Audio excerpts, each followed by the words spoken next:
We are live. We are live. Welcome to College Football's Peek Around the Corner with your host, Greg Flugar. We cover everything in college football because we love everything in college football. And if you do as well, please subscribe to our channel. Smash the like button if you like our content. Share the video with your family and friends. And if you want to support this college football's rebel outpost, the home for college football sickos, with a donation, just hit that $ where you make a comment and I'll get to you super chat as quick as I possibly can. Welcome everybody into the studio that sits on the corner of Keith Jackson Parkway and Kurt Gowdy Avenue. Do not be afraid. Do not be afraid to become a legend with your comments and with your phone calls. For 3 years, I've been talking about how the studio sits on the corner of Keith Jackson Parkway and Kurt Gowdy Avenue. And I sit, the fat guy from Minnesota, in the middle of Loserville City, and I've been reelected mayor once again. I got a feeling that things are going to change in 2025. No more being the mayor of Loserville City. No more. No more no more. I know you told your friend you're not okay, and tell me what's wrong and why you never said you felt that way. And guess you're trying to stay strong and fake a smile until I look away. But I've known you too long, it hurts to watch your blue eyes fade to gray. Bye-bye. As you fade away. See you. No more. As you fade away. You are fading away, baby. Greg the Cooler, gone. Yeah, I'm about to fade away, cause every time I wake up I feel like it's Monday. Something's going wrong with all the chemicals up in my brain. All of a sudden I don't look at anything the same way. Got a buildup of my thoughts sitting in an ashtray. I'm sorry that I'm so inconvenient, okay. Just let me be me and I'll stay out of your way. I can see the way you look at me, I'm such a disgrace. I never really asked to be brought into this place. No more You wanna losing. love me? Well then baby I have a taste. No All the more highs and the crying. lows, no you'll never be the same. I don't No really wanna more hurt you, being but I can't control embarrassed. the pain. If you're sticking by my side, maybe we could be okay. Okay, maybe you could be the change I need today. I promise that I'm never. It's gone. Greg the Cooler is absolutely gone. Starting tomorrow, when the Kansas State Wildcats cover the 3.5, Greg the Gold is going to start out 1-0. 1-0. And then there's nothing going to be stopping me. Nothing.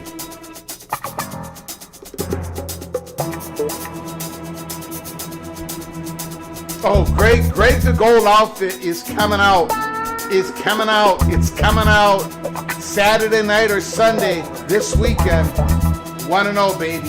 1-0. Let's take a look. Let's take a look at what we're looking at here.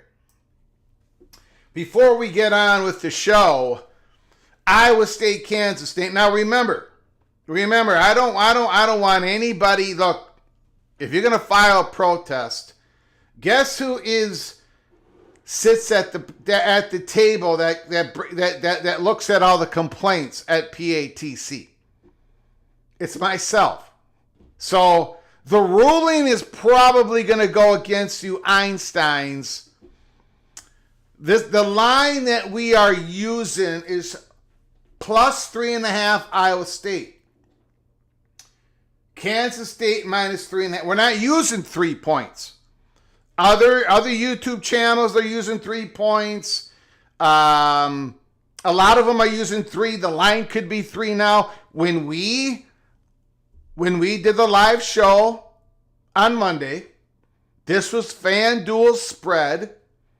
It was, and we did 3.5. So, if Kansas State wins by 3 points, guess what happens? It's not a push. It's not a push like in other places. You, the Einsteins, the PATC Einsteins, you all took Kansas State minus 3.5. I took Kansas State minus 3.5. If Kansas State wins by 3, we both take the L. Now, that ain't going to happen because I'm not going to start out 0-1 again. So you guys are not going to start out 0-1 again.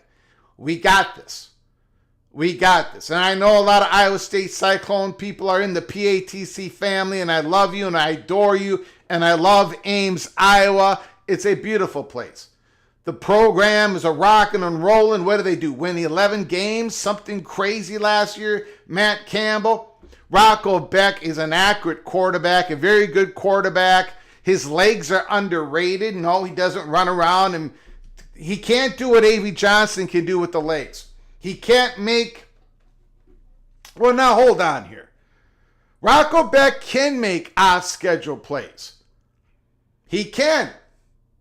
Now, he can't do it like an A.V. Johnson. He's not going to put pressure on the linebackers. You're not going to need an eye spy on Rocco Beck. But he's a more accurate passer than A.V. Johnson. What I'm going to be looking at for the quarterbacks at the beginning of the game, and remember, we're going to be doing a PATC watch party starting tomorrow at 11:30 a.m. Eastern Time. 11:30 a.m. Eastern Time. 10:30 Central Time. What I'm going to be looking at is Avery Johnson, has he elevated his play? He has to. But I don't think by much, but he has to elevate it a little bit, right? On a 3rd and 7, he's got to be able to pull the trigger.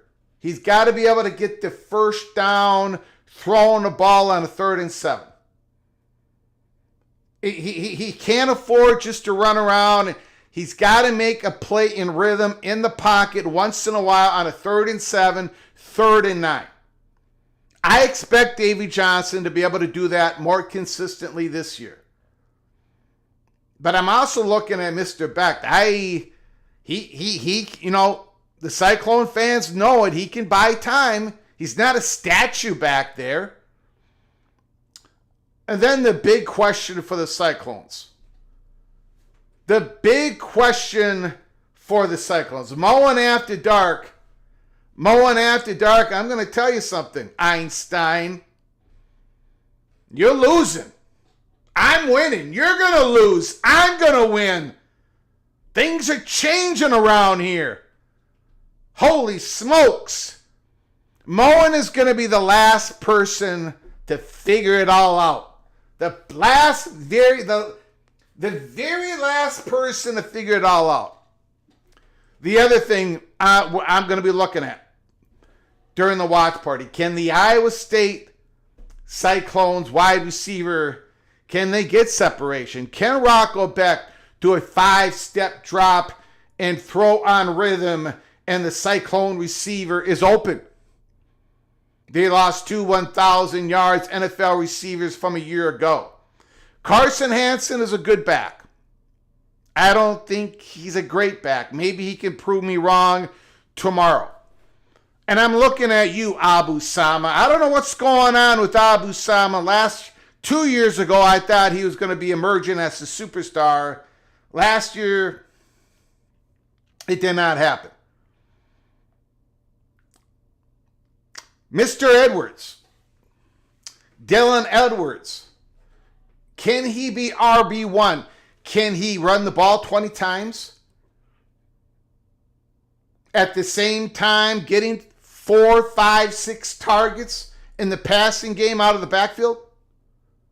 These are the things we're going to be watching. Kansas State, Iowa State, Farmageddon, and of course, Greg the Gold, the wise one, has the Wildcats -3.5.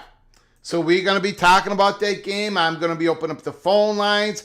We have been talking about the game, and we got Kansas and Fresno State later on tomorrow evening. And you all know I got the Fresno State Bulldogs. I think it's going to be a rock fight. It's going to be a rock fight. The Kansas Rock Chalk Jayhawks are going to kick a field goal with about 4 minutes to go, and their 7-point lead is going to go to a 10-point lead. And the Bulldogs are not going to be able to strike back. Kansas wins by 10. Fresno State covers. Fresno State covers. So that's game number 2. And then later on, the Hawaii quarterback, the Rainbow Warriors, Ali Aldo. 5'7", 5'8", 5'9". It don't matter how tall he is. It doesn't. Watch his last game last year. He was a true freshman last year. They waited all the way to the end of the season, and he threw for no less than 1 million yards in his last game. Hawaii won that game. They won their 5th game, and now he's going to be a legend. He's going to be a legend this year for the Rainbow Warriors. 5'7", 5'8", 5'9". Ali Aldo. So, look, Stanford ain't going to be able to keep up with that. Stanford's going to be able to run the ball a little bit, but they're not going to be able to keep up with the Rainbow Warriors. Rainbow Warriors win this game something like, 38-24, 38-24. It's going to be at least a 2-touchdown win. The Rainbow. So I'm already 3-0. I'm already 3-0. And if I go 3-0, it's going to be Greg the Gold all year long. All year long. Okay, let's get to our show. We got some stuff to cover today. We've got some stuff to cover. Let's do a roll call real quick. Tomorrow, college football season starts. So, of course, we are going to be talking some football. Breeze Frey's in the house. BYU Cougar Kenneth Stromness, the almighty Finn. The Georgia Bulldogs Don Scruggs is in the house. AMAC Deities. Preston from Greensboro, North Carolina. Doug McLennan is in the house. Gold Knowles, thanks for coming on in, Doug. I appreciate it. Jim Reese is here. Christopher Hooter, Go Tigers. Go Tigers. Smile Time is in the house. Tumasta. Humble, Bumble Duck, happy Friday, Greg. Trying to stay cool in the hot. Look, starting tomorrow, it's rumored that we're going to have some really good weather in Minnesota. It's going to cool down a bit. For those asking, thank you for your prayers on about my mother. Good news and bad news. The good news is way better than the bad. The bad news was we had a very difficult night. Real difficult night. She's in a lot of pain, but we think we know what that pain is, and that's the good news. We think it's temporary, not permanent. So she's feeling better today. When you're 92 years old and it's kind of hard for them to describe what their pain is, and it's kind of hard to figure it out. And but we think it's a pinched nerve. So she's feeling better. She's taken over the remote control. So when she's handling the remote control, you know that she's back in power. Maxine Roney Flugar is back in power, and she's getting ready for college football to start tomorrow. She's getting ready. She loves college football. She likes her Golden Gophers, and she loves her Alabama Crimson Tide. So, thank you for your prayers. Thank you so much. I appreciate it so very much. Again, going forward, there are going to be times where I'm going to have to leave this perch and go check on her during the watch party tomorrow. We're on the air for like 4 hours. People are coming and going in the chat room, which is great.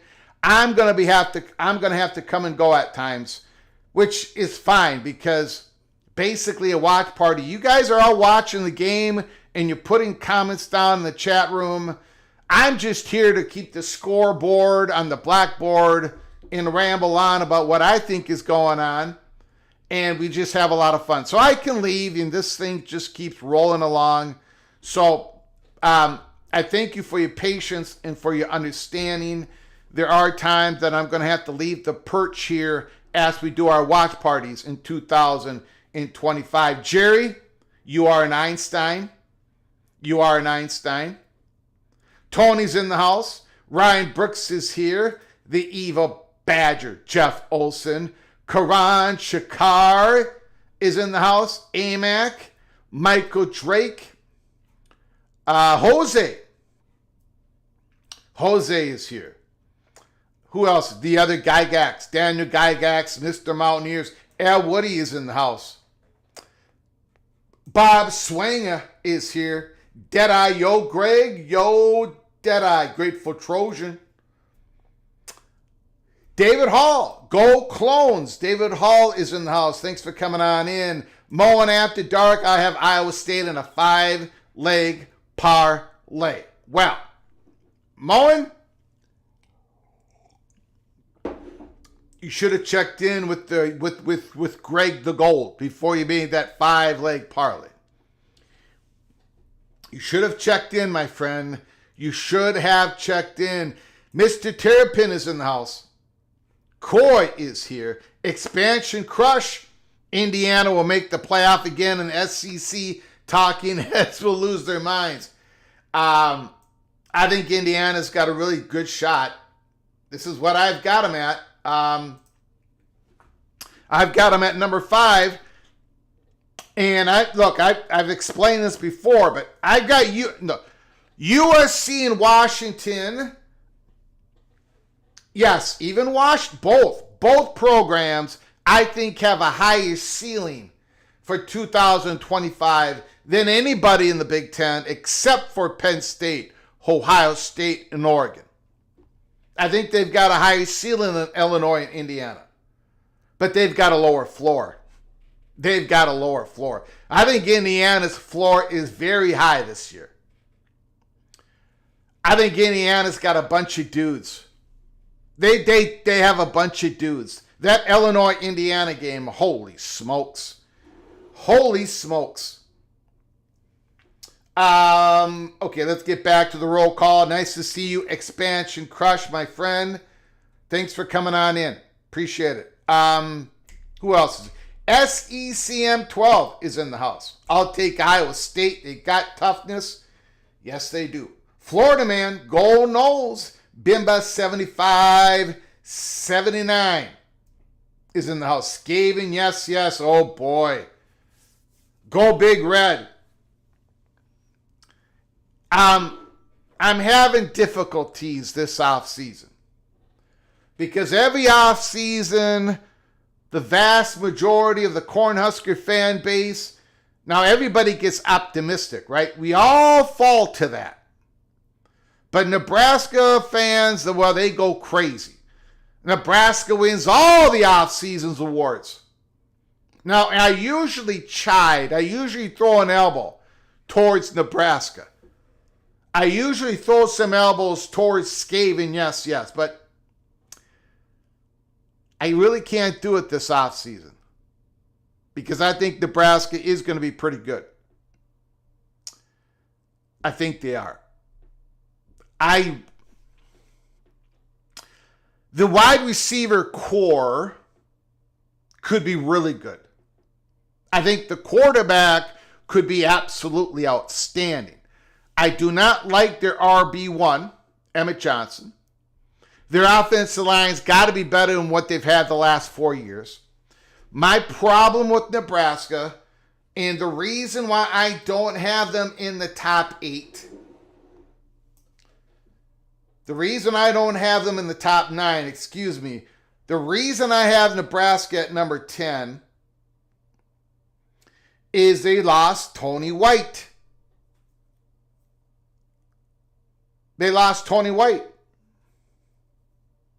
Minnesota lost Corey Heatherman.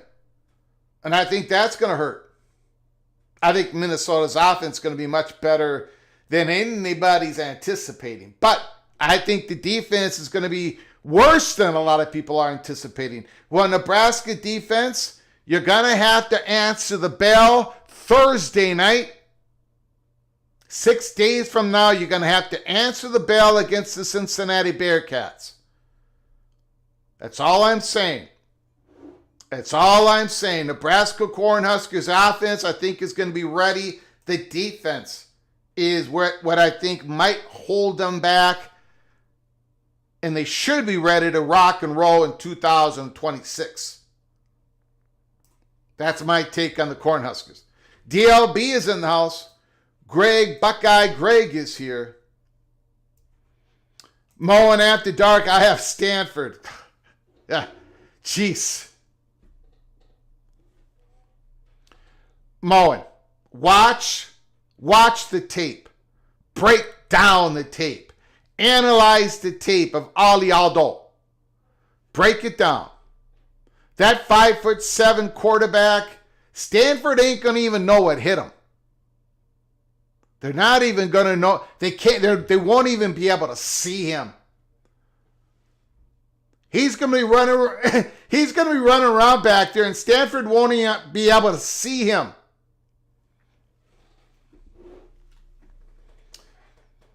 MBM's in the house. Stanford beats Hawaii by 4. Weiss, Texas Tech. Red Raider is in the house. Who else is here? Who else? Tumasta, Notre Dame. Let's talk about Notre Dame for a moment. Movie Time Blues, Morris Simmons, The Architect, Adam, VP Holkey. Thank you all for coming on in. BYU football, the cheeseburger. Maybe not yet. Maybe not yet. Okay, let's talk about Notre Dame. Then we're not going to talk about Notre Dame. We're going to talk about Notre Dame for a second, and then we're going to get into the show. Notre Dame. Let's see, how did I put it? Notre Dame on X. I put this on X. Notre Dame, for the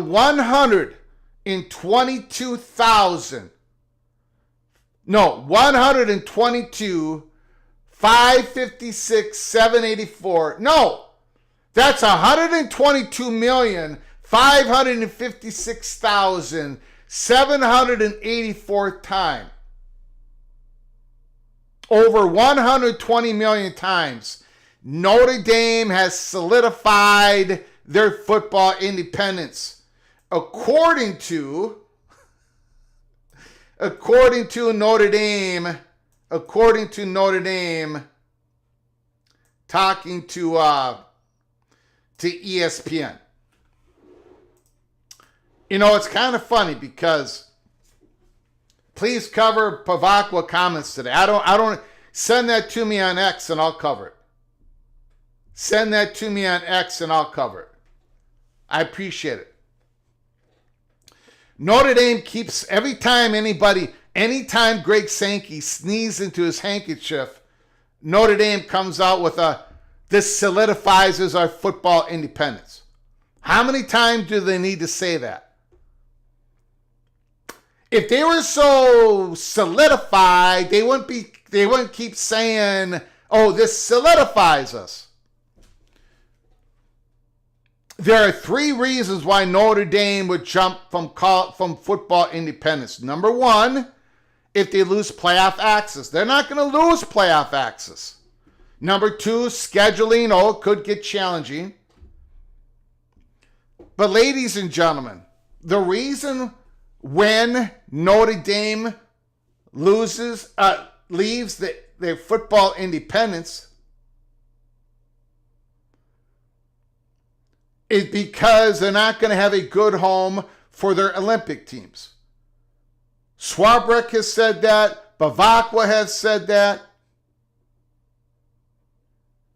Marcus Freeman in the interview with Joe Klatt early this spring, Marcus Freeman said, look, if SEC goes to 9 conference games and they play each other, and Marcus Freeman, we've had many conversations internally about it. They're always talking about it, Notre Dame.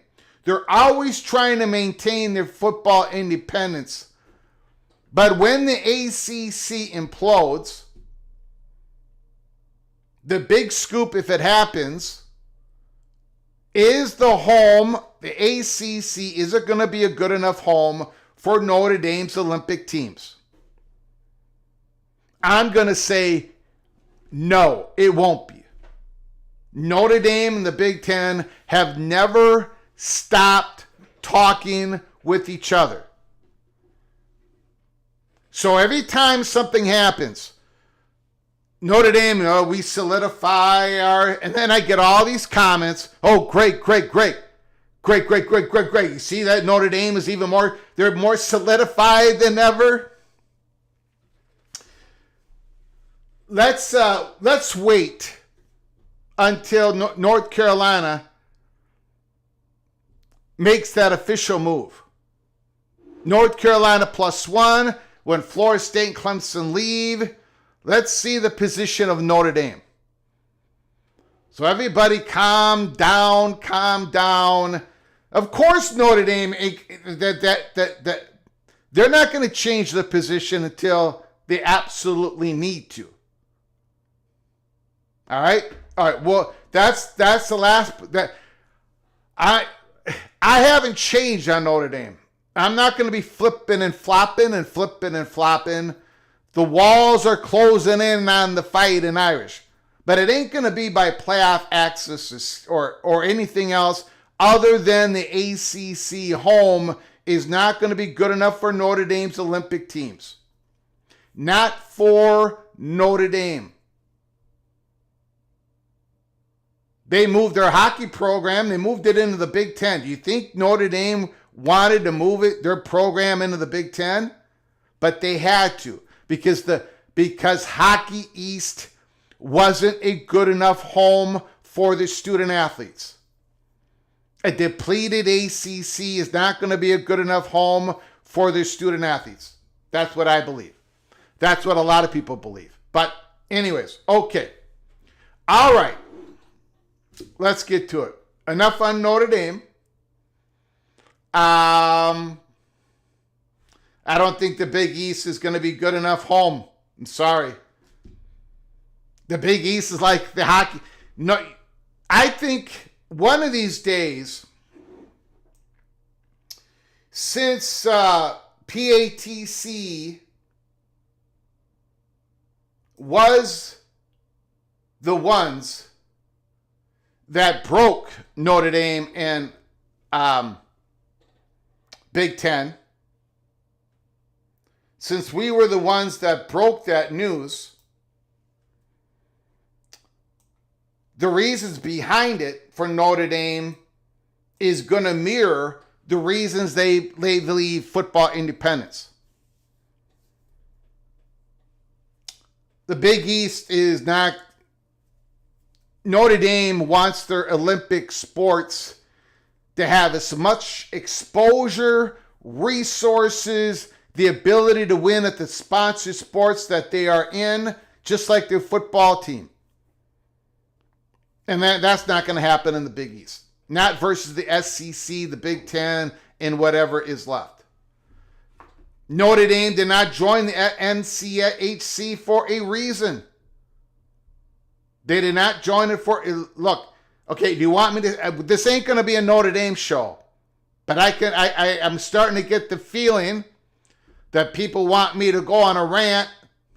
I'm not going to do that. Notre Dame left Hockey East because it was an unfair advantage to the student athletes for them to have to fly into every place while Hockey East competition just had to take a bus. That's the reason why. They're not going to go to the end. It's the same. They don't want to go to small locations. They don't want to. They don't. Look what. No, I don't want to go down this road. Notre Dame. If Notre Dame. I'm not. This ain't going to be a Notre Dame show, guys. It ain't going to be a. The ACC, as it's constructed, is a good enough home for their Olympic teams. But if you're going to take out Charlotte, if you're going to take out possibly Virginia, if you're going to take out Clemson, if you're going to take... we'll see if that home is good enough for Notre Dame. Because Notre Dame is going to have options. Big Gun Shop is in the house. James Davis is here. Thanks for coming on in, guys. Appreciate it. Okay. First of all, let's do some...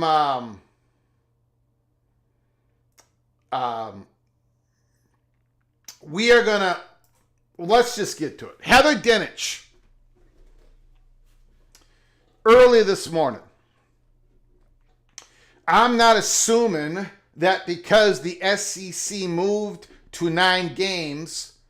the Big Ten is going to suddenly adopt the 5+11. It might even bolster their desire for AQs because of the theory that it just got harder for the SEC. And there will be more 3-loss teams for the committee to consider. Heather Dinich says that doesn't mean 5+11 won't still be an option. It doesn't mean that, it won't be a chalk. It means 9 games might not solve the issue to get there. Stay tuned.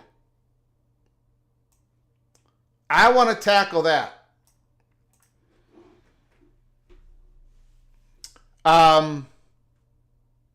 We know that Greg Sankey and Petitti are always talking about the college football playoff format. Ross Dellinger earlier this week said that Petitti and Sankey had a long discussion on Friday, last Friday, a week ago, today. This is where Petitti talked about a possible 24, 28. We know that the SEC talked about a possible 32-team playoff early in the spring. We know this.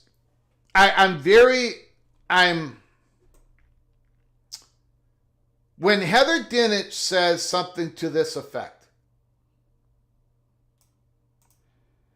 I'm not assuming that because the SEC moved to 9 games, the Big Ten is going to suddenly adopt the 5+11. It might even bolster their desire for AQs because of the theory it just got harder for the SEC. I think, as we have explained, as Bill Connelly has explained, a lot of people have explained, the 5+11 with the Southeastern Conference staying at 8 conference games, all the simulations that they did, the Southeastern Conference was going to come out like gangbusters. They were going to drink the milkshakes of the Big Ten, a little bit off the top, a little bit more from the ACC, and a whole lot from the Big 12. If the Southeastern Conference stays at 8 conference games, that same data, the same empirical data, the same simulations that they're running shows that if they go to 9 conference games, which they're doing starting next year, the SEC is suddenly, whoa, this is much more difficult. Now there's much more of a chance of us cannibalizing each other. Right? So there's already an automatic 8 more losses in the conference records.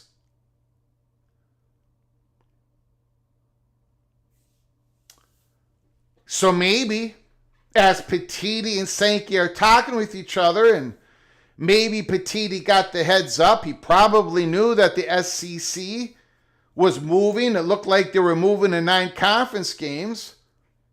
And Petitti's talking about these larger AQ formats. Maybe the Southeastern Conference is coming around to an AQ model. Because that 5+11 does not give them the advantage that it once had. Like I said on yesterday's live show, when all this broke, I said, I'm not going to put a stake through the heart of the AQ model. I don't think it's dead. The Southeastern Conference, looking at themselves, with all their teams being able to spend to a certain floor level of $20.5 million in rev share, with the Southeastern Conference talent being spread around a little bit more than it's been before, with NIL, maybe the chances of the SEC cannibalizing itself, like the Big 12 often does, like the Big 10 sometimes does. Maybe, just maybe, the SEC's now looking at this and going, well, maybe a larger AQ model is the way to go because it assures ourselves of a certain floor. I don't know. Let me know what you guys think. But I don't think the AQ model is dead. I do think the 5+11 could be more acceptable to the Big Ten. No question about it. The title of this show is Your Move Next, Big Ten. Your move. What are you going to do, Big Ten? What are you going to do, Petitti? Are you going to press the advantage? Or is it just a case of Petiti knows what Sankey really wants? We all knew that Sankey really wanted 9 conference games. We really did know that a lot of athletic directors in the SEC wanted the AQ model. It's just that the coaches, most of them, went against it. Most of the coaches went against going to a 9th conference game. Well, that's no longer. So how does the Big Ten play this? Was there a deal made? Was there the great Henry Clay compromise that we talked about, where the SEC goes to 9 conference games and the Big Ten acquiesces and says 5 plus 11? There's one problem with that theory. There is one problem with the Henry Clay theory, as I see it. If we were sitting in the middle at the start of the Henry Clay compromise, where the SEC goes to 9 conference games and the Big Ten are good to go with the 5 plus 11, I think the reporting would show that. But we're not getting that. We're not getting that from Heather Dinich. We're not getting that from Ross Dellinger. We're not getting that from Brett McMurphy. Brandon Marcello of 247 Sports indicated yet again today that the AQ model it could be in play. And if it's in play, then what's the number on that? Are we going back to the 16? Are we going back to the 442213?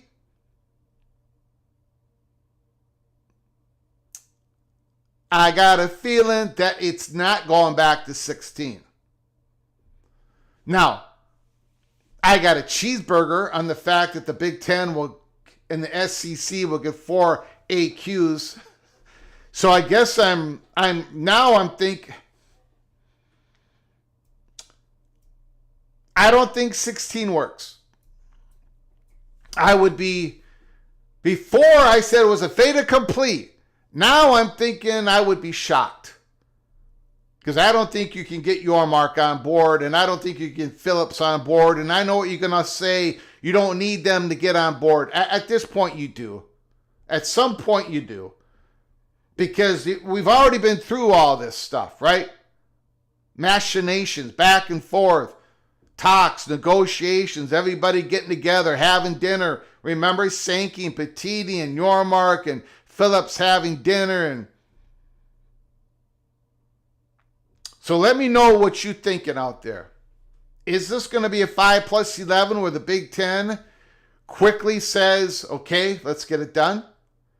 Or are we looking at a larger AQ model? Now, we are going to get to an article that a lot of you are going to enjoy. We're going to go through the Matt Hayes article today. USA Today article.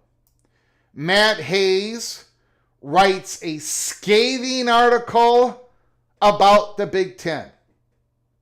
Pretty much says what most of these college football reporters have been saying, but he puts it in an article, and it's probably the most scathing article.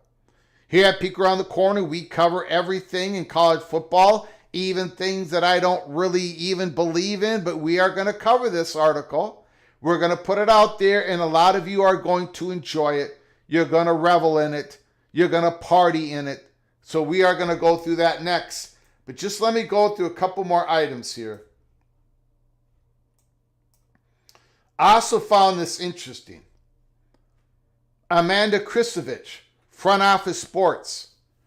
Between June 11th and August 20th, more than 5,100 NIL deals have been cleared through the new clearinghouse NIL Go.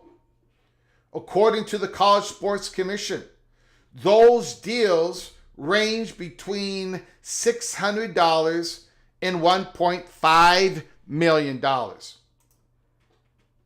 Deloitte, which built the NIL Go, gathered data to do a range of compensation analysis, and the College Sports Commission is now working with Deloitte to continue that process. Okay, so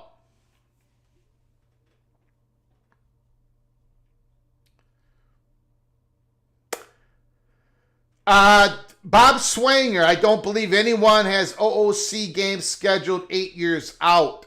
The Minnesota Golden Gophers are playing Alabama 2032 and 2033, so that's 8 years out. Bama and Minnesota 2032, 2033. The interesting part of this is 5,100 NIL deals, okay? That is significant enough. I mean, that's enough NIL deals to see where the trend is. As I said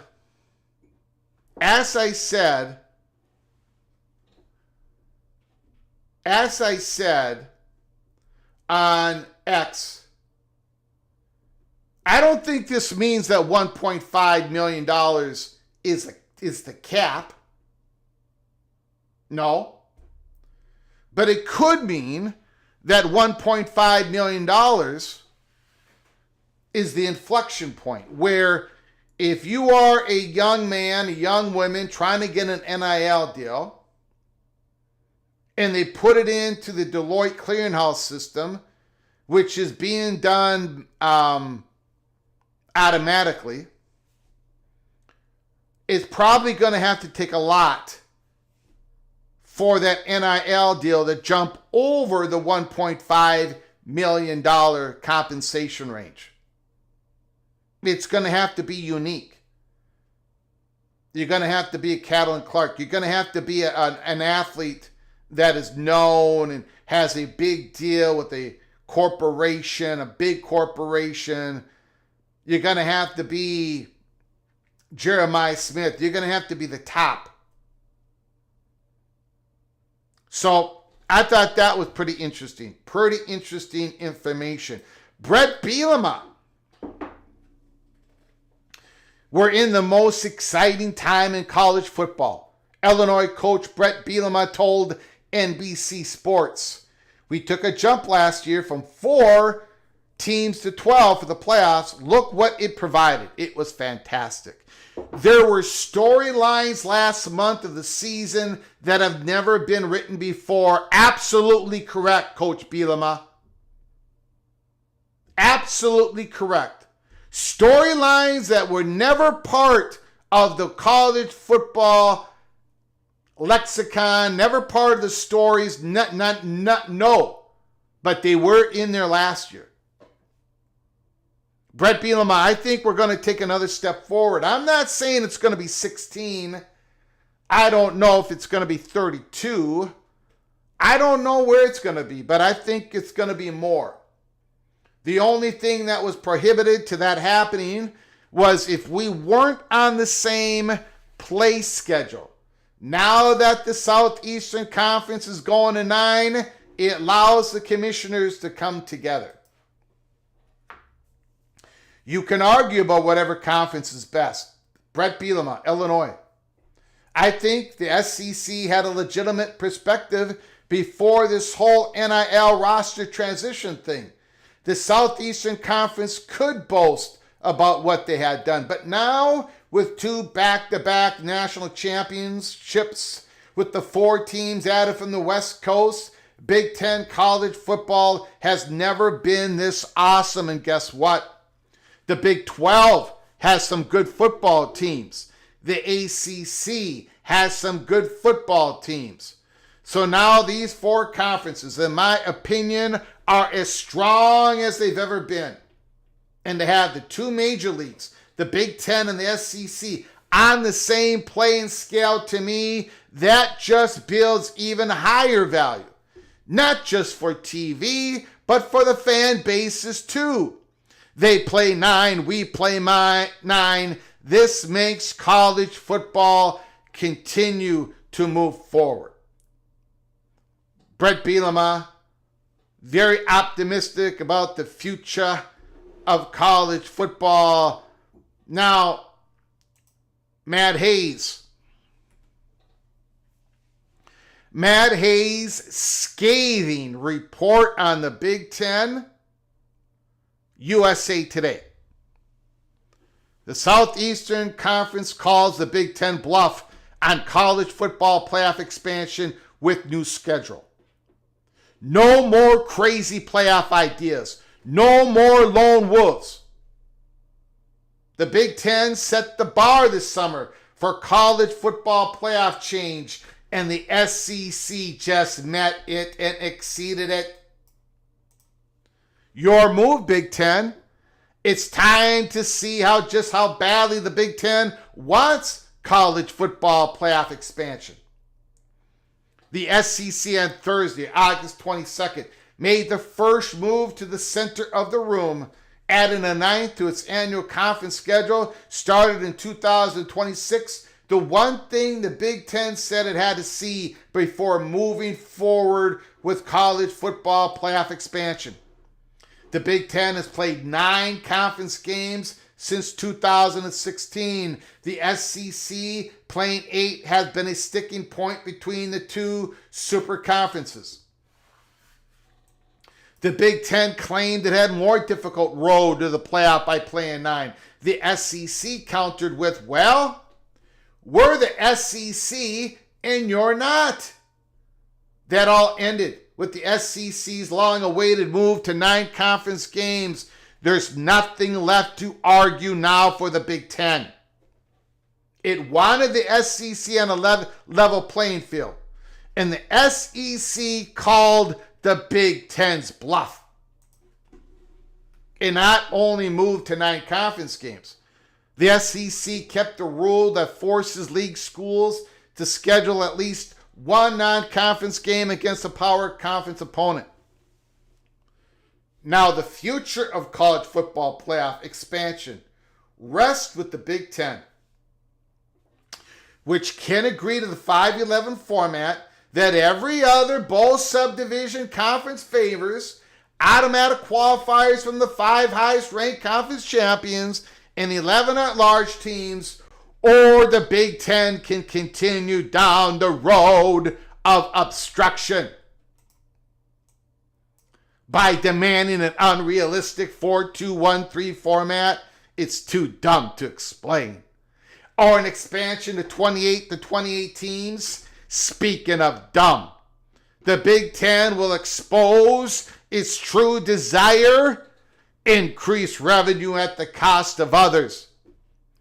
If the Big Ten still refuses the 5-11 format, which is said was more advantageous to the SEC because it could earn more at-large selection with an easier road of less conference games, it never cared about the SEC moving to 9 games in the first place.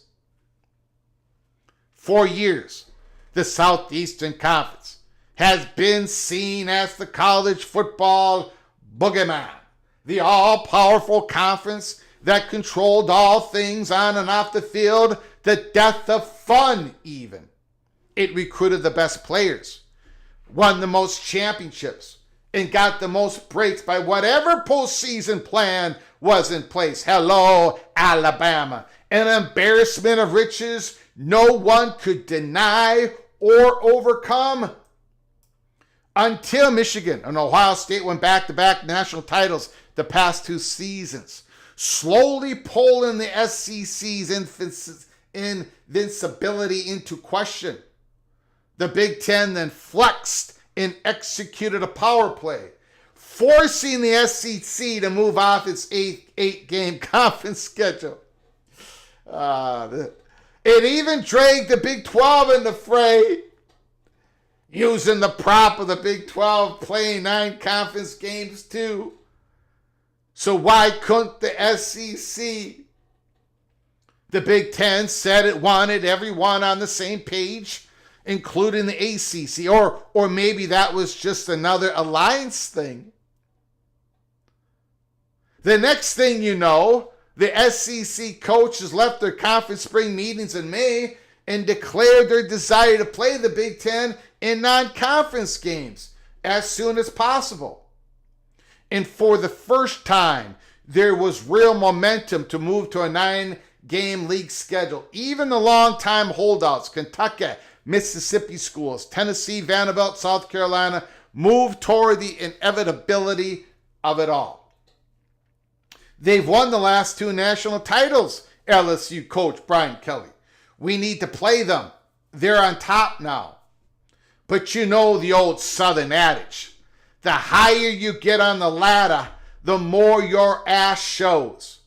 The Big Ten is now in danger of this power play blowing up in its lap. In a perfect world, playoff strife ends quickly. The Big Ten sees the SEC's move as genuine and responds accordingly. The F11 format passes and college football moves to a 16-team CFP field beginning with the 2026 season. It's time to see how badly the Big Ten wants playoff expansion, or if it's interested in showing more of its ass. Matt Hayes, USA Today Network. So, for many of the Big 12 fans in the PATC family, for many of the ACC fan base in the PATC family, and pretty much all the SEC fans in the PATC family, I hope you enjoyed that article by Matt Hayes. That was for you. Also an example of yet another college football writer that won't bring up the fact that the SEC, many of them, want an AQ model, that the SEC talked about a 32-game playoffs. He avoided that. Every college football reporter has avoided that unless you point it out to them in an X thread, back and forth, and then they finally admit to it. None of that was in Matt Hayes' article. But I'm beyond that now. No more rants on that subject. But I hope you enjoyed that article by Matt Hayes. But he did get 1 point correct.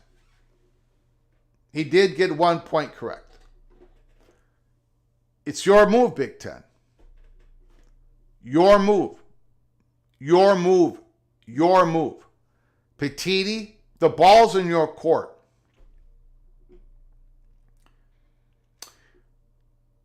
You really can't.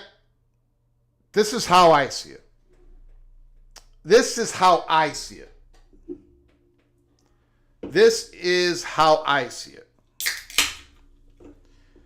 I think Tony Petiti's got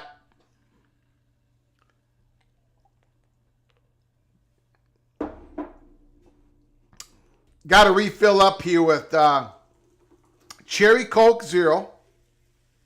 Right there. That is the fuel of PATC. I think Petiti and Sankey have talked. And we know that Petiti was surprised on what happened in Destin, Florida, when they thought that they had this 4-4-2-2-1-3 all locked up. But then it flipped. The SEC flipped it. I think Tony Petiti's got to have a good idea this time of what Greg Sankey really wants. They've got the 9 conference games. So when the SEC talks about a 5+11, the math has changed on that. You're looking at an SEC conference that has, they're going to be doing 9 conference games, and then they're going to be making sure to have a 10th A4 game. And 4 of those SEC schools already have one lined up every single year, like South Carolina with Clemson.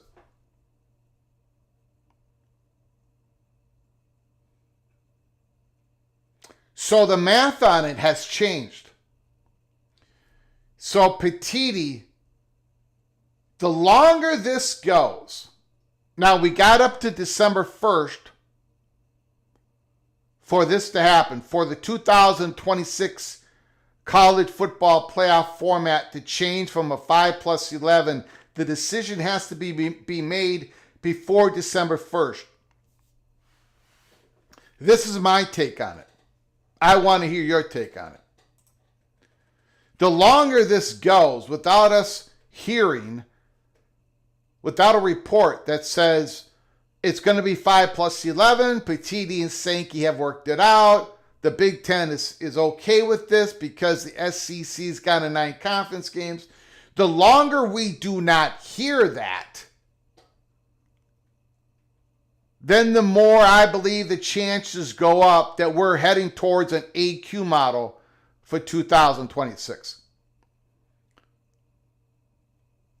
The longer it goes, the more the AQ is in play. Because Petiti's got a 5+11 with the SEC going to 9 conference games in his back pocket. That is way better than what they had before. But if Petiti knows that Sankey has interest in the AQ model, just like he had interest, he wanted the SEC to go to 9 conference games. Sankey has wanted the SEC to go to 9 conference games for a very long time. If he knows that Sankey wants potentially look more and more at an AQ model, then Petiti's probably going to drag his feet through August through September, maybe even October. So if we don't hear about a solution soon, I think this may go to an AQ model. That's my take. I want to hear what your take is on this. Helmer Henderson with the SEC requiring a 10th A4 team beginning 2026 per school per year doesn't make that Notre Dame more safe independent-wise. Thank you for the super chat, Helmer Henderson. I do appreciate your generosity. I don't think it helps. I don't think it hurts. I talked about it at the beginning of this live show because people keep Notre Dame for the 122 millionth time have declared that this has solidified their football independence. Every other month they're talking about how something has solidified their football independence. If they were so solid with their football independence, there should be nothing that can make it more solidified, but here we are again. What is the true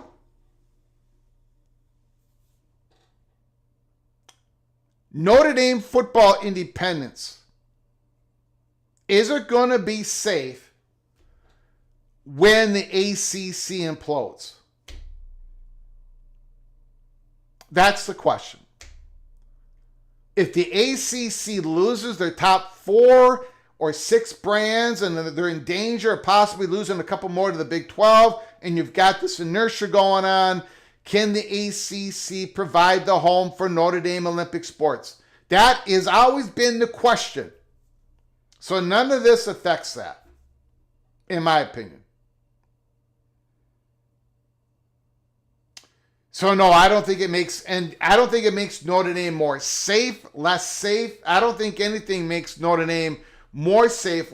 We've got, if the ACC doesn't implode, if there's not a big scoop out of the ACC, that is what makes Notre Dame safe to keep their football independence. But if the big scoops are happening, then Notre Dame is going to be highly affected by that, in my opinion. In my opinion. Thank you for the $5 holler, Hammer Henderson. Thank you for your generosity. I would appreciate it. If Greg had a jersey, it would have Flugar and the number 3 on the back. Yeah, because Corey Pirich Corey Pirich has the number 3. That's why. And if you don't know who Corey Pirich is yet, you're going to learn who he is. You're going to learn who he is real soon. Ty Listo, I think the 5'11", more in play. Stormy Cyclone, run the 5'11" at least 1 year. Let's see how it works.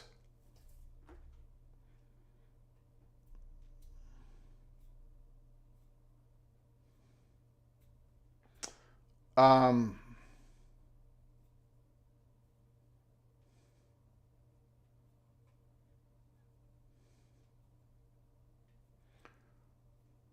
decision will be secured by Halloween. Rod Nix.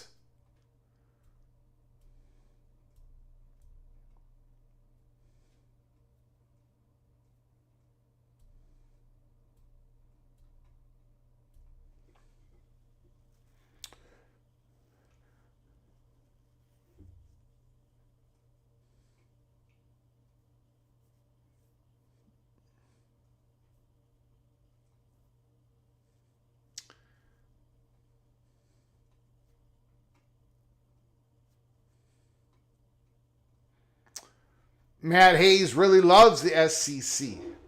That was SEC propaganda. Greg, the only propaganda on this show should be Gophers propaganda. Look, a lot of people agree with Matt Hayes on his perception of things. That's why we ran the article. I cannot be caught in my own silo. I gotta be putting out things that I don't necessarily agree with. The article was trash. It may be. I think a lot of it was it showed, he's not the only one, man. A lot of those college football reporters, they are grinding that Big Ten axe, right? They've all have an axe to grind with the Big Ten, and they're showing it right now. Holy smokes. Going to unequal AQ model likely ensures that Congress will not grant the antitrust relief for the Big Ten and SEC crave. It's a valid point. Valid point. I don't know how much they got a chance to get in the antitrust relief. Plus, on paper, the Big 12 and ACC acquiesced at the power to the Big Ten and the SEC if those two agree that they can change the format to how they like it, as long as they've had enough consultation from the Big 12 and ACC, and as long as Notre Dame kept its playoff access and the 5 top-ranked conference champions get an automatic playoff berth. Those are the 2 guarantees written in, but the contract is there. So I don't know what legal stand it would take for people to go to the courts on an unequal AQ model. We shall see.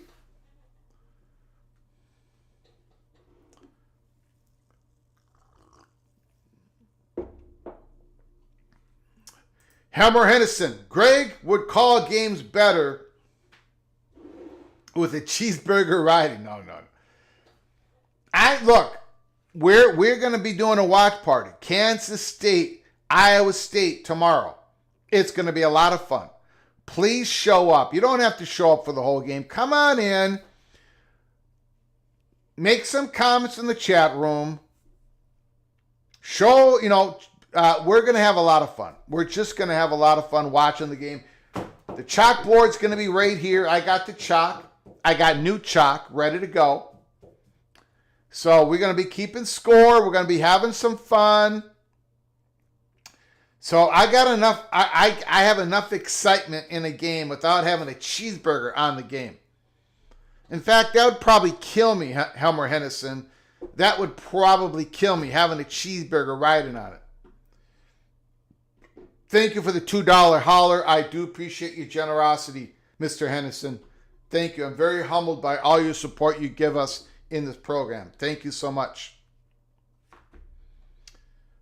No watch party for cheeseburgers. Look, it looks like I'm going to have to eat a cheeseburger on December 1st. It's only going to be a one-time thing because I'm never going to get anything wrong again. You know that, Opie. You know that. So this is it. This is like that 3-eye interstellar object that's coming through.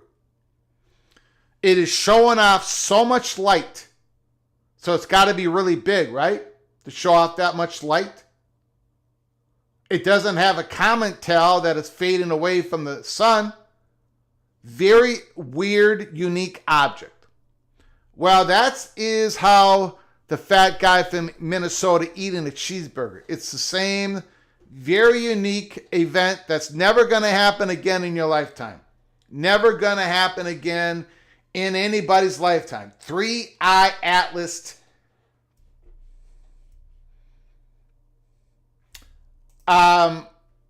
Yes, the answer to that is yes. It's right over there.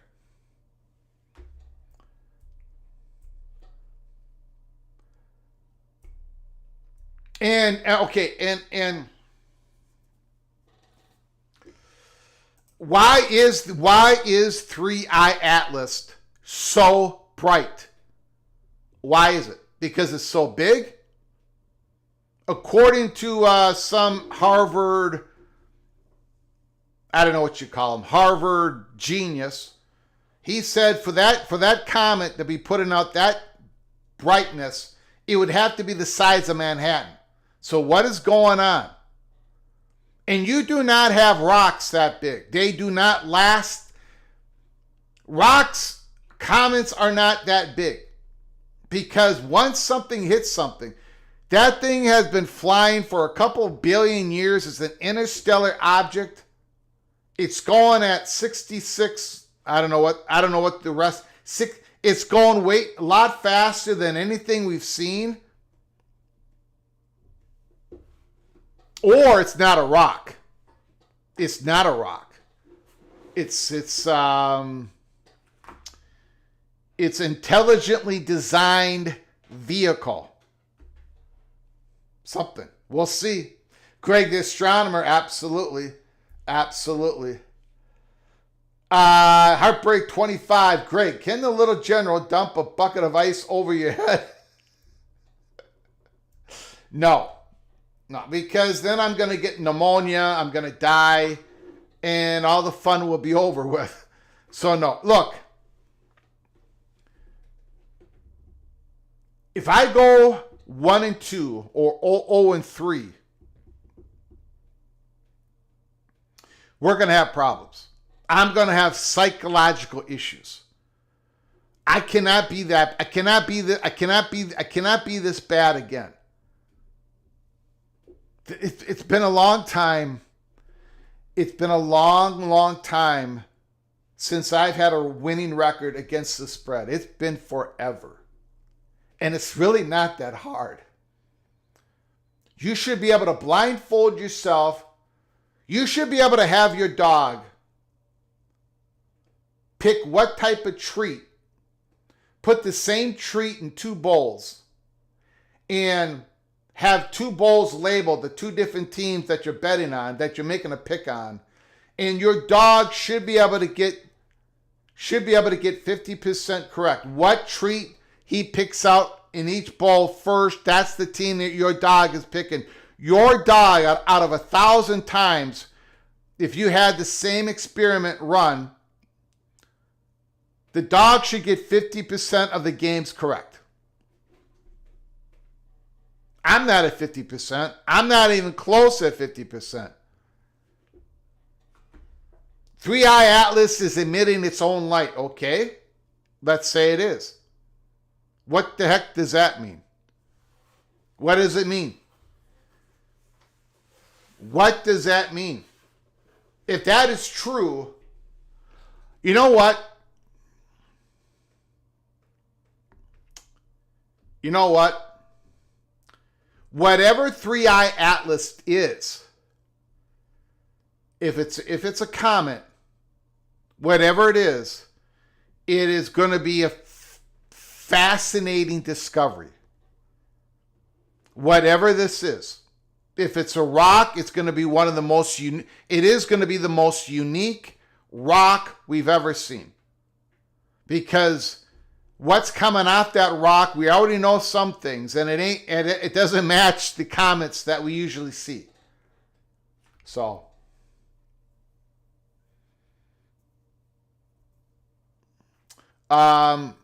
you need to get a dog, Greg.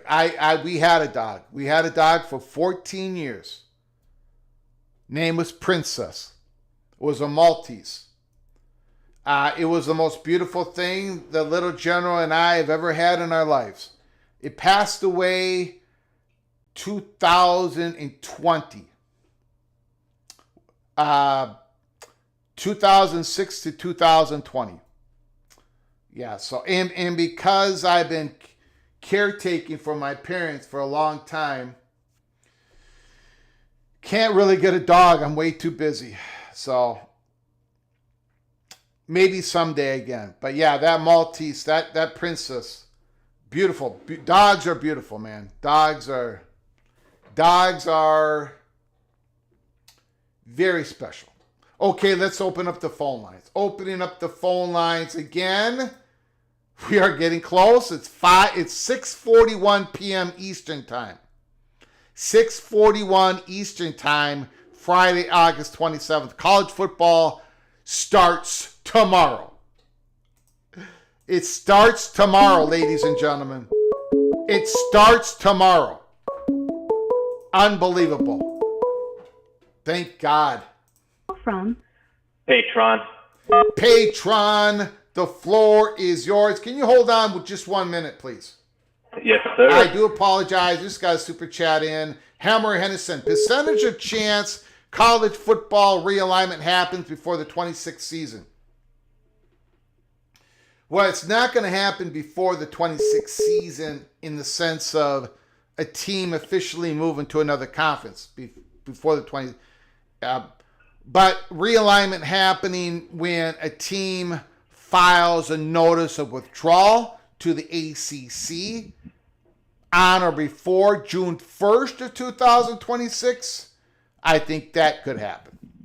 The percentage chance, I'm going to put it at 35% chance. And right now, I'm going to put it at on or before June 1st, 2027 at another 55.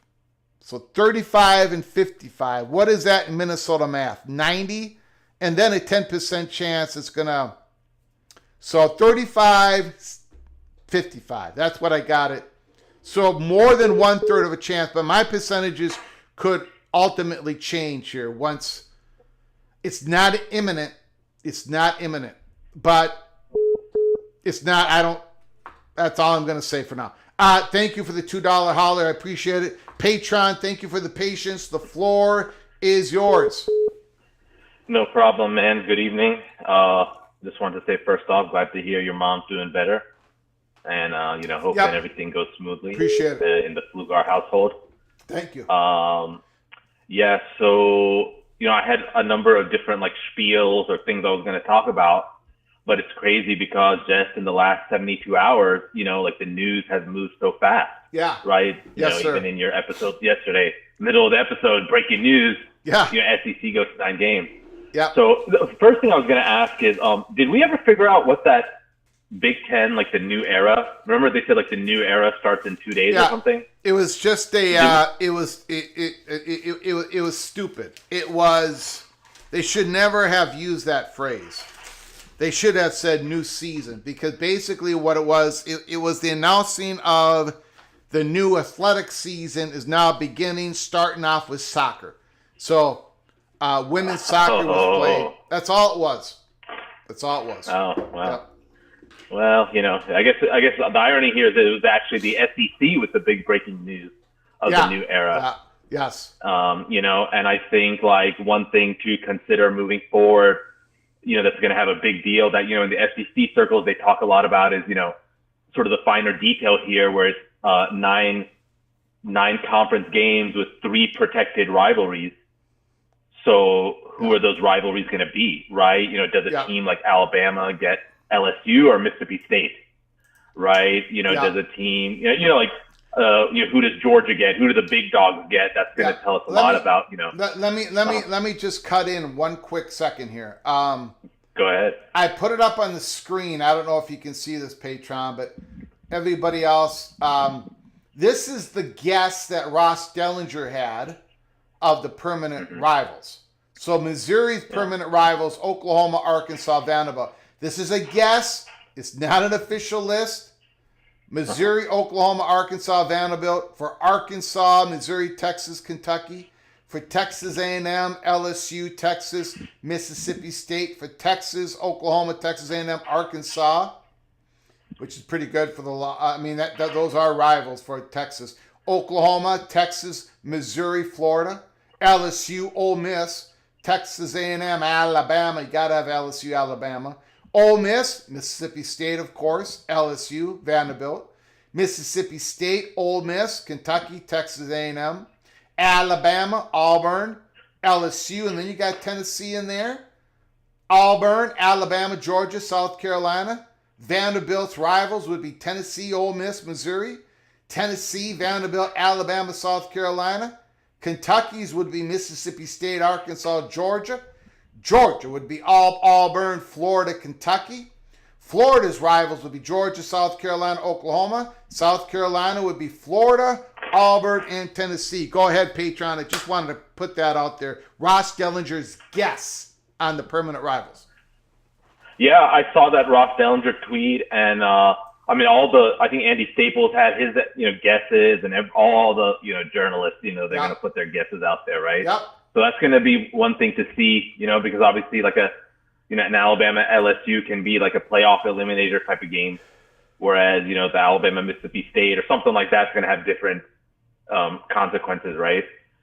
So let's see what I was going to talk about. So I actually had a number of different spiels, like I said, and one of them ended up basically being the Matt Hayes article, right? Which I know is you panned it, but I think it is kind of like you described in the title of the show, like your move. It's kind of like a chess match. Okay, yep. We made a move, now you make a move. We make a move, now you make a move. And yep. I don't know if you listened to Greg Sankey yesterday on Feinbaum. No, I did not. Yeah. So, I mean, he basically said, they want 16 team, 5+11. And, so the spiel that I'll go into kind of is something that I thought was interesting that he kind of made a big deal of and seems to be a big deal in college football today. And you also referred to as being a big deal for the Big Ten and basically for everybody in one of the previous episodes. Greg, for so many years, we've always just focused more so on the TV money, the media contracts, which now make up the bulk of the revenue for these college programs, right? We talk about the SEC network and Big Ten network, media markets, in terms of expansion and the value of the media markets to the advertisers and all that. But I think, what's interesting is you talked about the 2014 playoff, where one of the big prizes is the home game. Yeah. Right. You get that big marquee home game on campus. Yeah. It's like you almost get the sense, Greg, that a team like Oregon last year, who was number one in the country, undefeated, feels like they're not as disappointed about the outcome of the Rose Bowl or the national championship. They wish they could have had the home game. Right. It's like, how is it Texas and Ohio State and Notre Dame get a home game and Penn State and we don't get a home game? Right. Yeah. That's their kind of thinking. And they want to maximize those home games. So I think, and this is something that Greg Sankey talked about when sort of justifying the move to 9 games, is that, this creates one additional marquee in-conference home game for the SEC institutions. They can add it to their season ticket packages. You have fan bases traveling. You actually have direct physical fan engagement, and so I think it kind of reiterates that it's not just the media money and the TV eyeballs that matter, that there is still a lot of importance in terms of revenue and whatnot, economic impact for the actual physical fan attendance, right? And I had read an article like a while back. I can't remember, but like it had talked about like this is actually the reason why they do these big out of conference games like Texas, Ohio State, LSU, Clemson, Alabama, Florida State. They don't like Texas, Ohio State don't need to do this, right? Yeah. I mean, LSU, Clemson, whoever loses that game is already behind the eight ball, so to speak, when it comes to like the playoff race, right? But the reason they do these games is because it's a big marquee home game. You can make a lot of money. You actually get like fans coming to your stadium. You collect the revenue. Like you mentioned before, the economic impact, right? Yeah. I think it's very clear that this is something that's like we cannot neglect. It's not negligible anymore. It's just as important, and especially if it's playing a role in the playoff expansion and the scheduling. Yeah. Well, I was just going to say that is why I believe that the number went from 16 to 24 or 28. Like it skipped 18, 20, and 22 because the number 24 is so easy to structure playoffs in which you get 8 first round home games on campus. In the second round, you get the top 8 teams having a second round game on campus. So that is why now that people have talked to me about it, now it's obvious why they went. It's why PTD jumped so high from the 16 to 24. So yeah, Greg Sankey and the SEC wants this as well. The question, Patron, is there going to be enough inertia within the Southeastern Conference? Are there going to be enough athletic directors and SEC coaches that are going to say, look, we would love to have a first round game, playoff game on campus. We would love to have that. But, we're not Alabama. We're not Georgia. We're not Texas. We're not LSU. But we are in the next batch. I mean, we're Texas A&M. I mean, historically, I'm talking about. I'm not saying none of these teams can jump up and, be the top of the SEC. I'm not saying that. But maybe some of these SEC teams are saying, well, if there's a 24 team playoff, I can see us finishing the top 16 of the country. We've done it, 3 out of the last 14 years, whatever the school is. And I can see us having that. It's going to be highly impactful for our program and economically and our sponsorships and all of our bars and restaurants around the area. And maybe we can raise the sales tax. And there's a lot of things that go on with all this, right? So that maybe gets it pushed to a larger AQ. But go ahead, Patron. Go ahead, sir. Well, it's interesting that you bring that up because I literally was thinking about that the other day. I was like, as you mentioned, it's kind of that middle class, your Texas A&M, your Ole Miss, your South Carolina, those sort of aspirational playoff teams. Yeah. That they may be the ones that say, hey, let's go to 24. Like it would be in their interest to just straight up expand the playoffs like that. But I did find it interesting because if you listen to Greg Sankey, he sort of said that 16 is the target. And I think maybe it was in the Ross Dellinger article or one of those. He said that some of the SEC folks balked at the idea of going to 24, 28 because they thought it was too many teams. But, I mean, the reporting did say that at one point they had considered 32. Yeah. So, I'm not really sure what the, end goal is going to be. But, one thing I was going to say, though, is like, like these SEC teams, I mean, it's not just the SEC teams. It's like all the sports. I mean, not even just sports, like even movie theaters and stuff. There's like a struggle to attract people to actually go to the game. When you can just sit at home and watch on your TV and we can have PATC watch party and all that. Yeah. Like, why do people want to go to the game? Right. Yeah. So all of these schools, all of these teams are trying to incentivize like people to come. And part of that is getting these marquee matchups. Right. You can imagine the ticket sales for Texas, Ohio State, probably the most expensive Ohio State ticket this year. Yeah. Right. And that would probably include like the Penn State game. Like the Texas game is going to be really expensive. They're going to make a lot of money off of it. But even smaller things like, I've seen, for example, like these LED lights. Like the SEC teams, they put these LED lights in the stadiums and they do the little light shows. Like you've seen that during the game when they score a touchdown or whatever. Like the young people kind of like that thing. Even, for example, Lane Kiffin, right? When he got to Ole Miss, he said, hey, this is how we're going to keep the young people in the stadium. We're going to hire a DJ and we're going to play like rap music and stuff. That's a pretty big deal at Ole Miss now, Greg. Yeah. But like, so one thing I was looking at is, it seems to be clear that, like, although the SEC and Big Ten, they have a lot of shared interests in terms of the decision making and the direction of college football, there's obviously like some differences here, right? Like the Big Ten is, as Matt Hayes has kind of alluded to, is like really, really, really focused on the automatic qualifier. Like, I don't think they expected the SEC suddenly to now just budge to the 9-game schedule, right? And the SEC, on the other hand, is more like at large. Even like Greg Sankey alluded to this, like they don't really support the automatic qualifier. And I was just thinking about, like, despite the fact that they're like both the biggest conferences, like their decision making is a little bit different in this regard.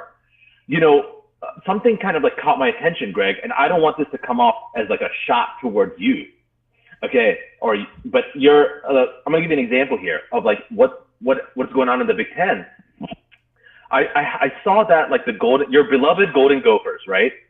They have a promotion, okay? Yep. And the promotion is if you go to the store and you buy 3 Red Baron frozen pizzas, you can exchange this for 2 Minnesota Golden Gophers tickets, like home football game tickets. Yep. Now you can exchange it for an FCS game.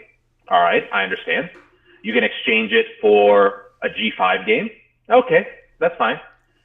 But you can also exchange it for a Big Ten game, Greg, against Purdue. A Big Ten conference. You can get a Big Ten conference game ticket for 3 frozen Red Baron pizzas, Greg. Yeah, hold on a second. I get this comment every year. Yeah, Minnesota has promotions like that, but Red Baron's a little different. Red Baron Red Baron is very connected to the university. It has its corporate office in the Twin Cities. They do a lot of things with the hospital, the children's cancer. So the Red Baron in Minnesota, they've been doing this for like 25 years. So this is something has been a part. Yeah, I get your point. Yeah. I mean, look, I'm not going to. I got nothing. Go ahead. Yeah, no, I got nothing against Red Baron. I'll eat frozen pizza. I would totally take the deal. But I just found that it's and like I said, for an FCS or a G5 game, I can get it. But this is for a conference game, Greg, Big Ten conference game, and they're having to do this to manufacture interest for like home attendance, for the physical attendance. And again, I'm not saying that Red Baron's bad. Like, I get it, like, corporate partnerships, like, and I'm not trying to take a shot at Minnesota. No, well, I mean, what you're saying is true. I would, because if it's not Red Baron, it's something else, because that's not the only promotion that Minnesota has. Minnesota has a state of 5.5 million people, and every professional league under the sun has a professional team in the state of Minnesota. The reason is because we have all these what do you call them? Forbes 500. We got like more than anybody. I mean, this market is filled with money.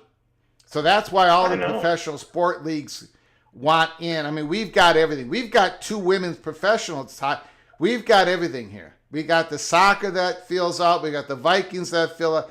So the competition that the Gophers have in this state it just isn't the same like it is in other places. Absolutely, Greg. Like I get it, and but Minnesota's pretty good now. Like you keep mentioning Drake Lindsay, Troy Perch. Like they're actually producing NFL talent. Like there was a time when I thought Minnesota will never beat Wisconsin. During the Barry Alvarez like powerhouse days, and like now, I mean, Minnesota is really good, and it's like surprising that they still have to do this. And it's interesting. I was looking at because you brought this up, right? That the Minnesota, the Twin Cities market is extremely valuable to the advertisers, right? Because of all these corporations, you have a lot of affluent people living there. Yeah. But it's an interesting sort of like dichotomy in a way, because if you look at sort of the bottom of the Big Ten attendance, right? Like Northwestern, Maryland, UCLA, Minnesota, they all kind of share this same setup, right? They're like really big cities, DMV, LA, Chicago, cities, a lot of companies, a lot of whatever. But the actual fan attendance, the home game attendance, is kind of poor, right? Relative maybe to like the SEC counterparts, right? Like I'm not saying Vanderbilt's like doing that great, but I don't think Mississippi State, even Ole Miss, like they're not, they're pretty good, right? And so what it makes me think is that probably for the Big Ten, like the struggle to get for, when you look at the Big Ten revenue, for them, they are highly dependent on the TV money, the media money, the advertisers, leveraging those big markets. When they go national, it actually puts the fans in a bind. It's difficult for the fans to travel to all these games. Greg Sankey talked about this. Like, he's like, we want to go to 9 conference games because we want all the teams to play each other so that all of the fans can go and explore all of the cities that are represented in our region. It's much harder for Big Ten fans to do this, like flying. What are you going to do? Fly to LA one week and fly to New Jersey the other? Mm-hmm. Like, it's kind of difficult, right? And so for the Big Ten, I think like their focus is more on maximizing that media money. They're a little bit more dependent on that. So their strategy, with the automatic qualifier. We're going to get to another phone call, Patron. Yes, sir. Yes, sir. I'm going to take your comment off there just real quick. Thank you. No problem, man. Have a good one, man. Thank you. Yep. Rick, go ahead. Call back. Yeah, a great call, Patron. I just got to limit the phone length at some point. First of all, I would not use Minnesota as like the Big Ten example. I mean, the Big Ten has huge football stadiums, gigantic football stadiums. Call from Rick, are you there? Oh, yes, we are. Okay, can you hold on for just one moment? I just want to finish the comments with Patron here. So I would not have the Gophers be the example. I mean, the Big Ten has done the 9 conference games forever since 2016 because they wanted to play each other more often. Minnesota has incredible competition in the state. That's just the way it is. It's competition. Not only competing against professional franchises, but competing because of the culture of Minnesota. The culture of Minnesota is to be outdoors. 10, 12, 14,000 lakes.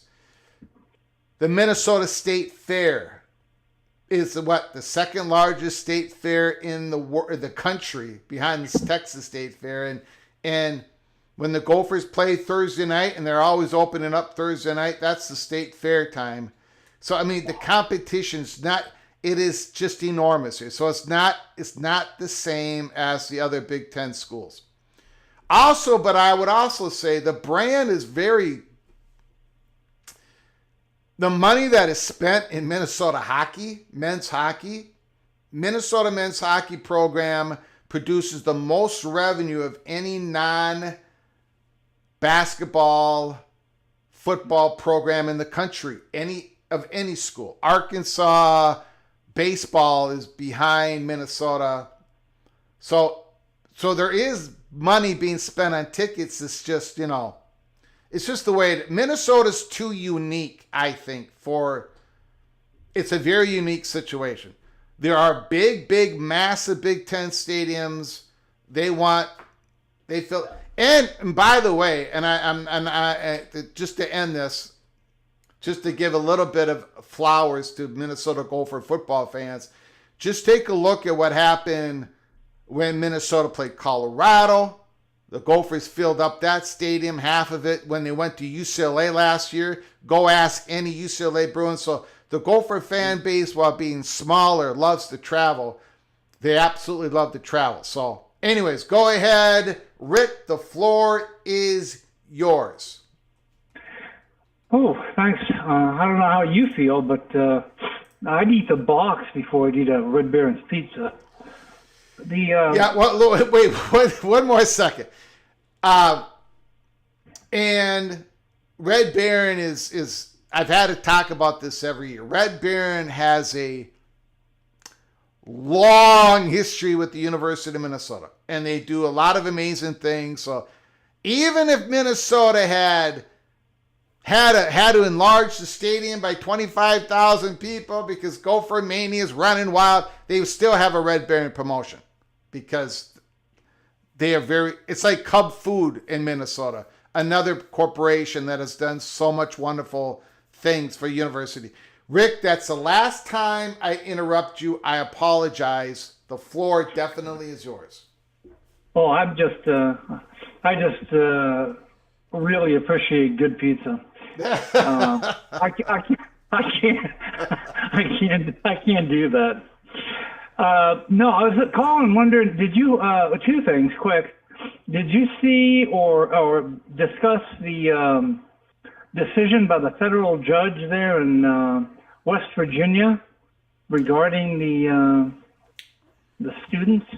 No, I have not discussed it. Their eligibility? No, I have not discussed it. Yeah, he gave them their eligibility with an injunction, Judge Bailey, to be able to play. Yeah, even Jamori Robinson is able to play. Correct. I don't think he's academically eligible, but go ahead. He's not, and the judge said you're good to go. Yeah. That his decision is based on NCAA eligibility rules. You know, the NCAA to be a commercial in nature and subject to antitrust review. Mm-hmm. He's gonna let it run the course. Okay. And then the other thing was, you had mentioned yesterday, right before you went off the show, about a movie clip you were going to show to explain, I don't know what it was. You had a clip. I'm asking for people to send in clips of the show because we're going to try to produce a montage of good parts of the show before. I don't know. Yeah, but I don't know what else I'd be referring to other than that. You said it was an episode that was going to explain the letter, the school and the letter? Yes, I did. I dropped an early peek Cloak and Dagger episode 59, I believe, a couple mornings ago. Yes. And I did talk about it yesterday's live show. And I've got Buckeye Greg. Greg, did you cover the early peak Cloak and Dagger? And I did a little bit yesterday. Do you want me to go over that, Rick, or? Well, did you name the school in the letter? Yes, I did. I named the school that was in the subject line. And that school is? University of Pittsburgh. Pittsburgh. Okay. Yeah. All right. Yeah. I was waiting for it, and then I knew you had to go take care of Mom, and I didn't know. Okay, that's all I got. Thanks for taking the call. You got it. Great weekend. I'll be watching with you tomorrow. Beautiful. I appreciate that, sir. Let's have some fun. Yep. You got it. Thanks. Beautiful.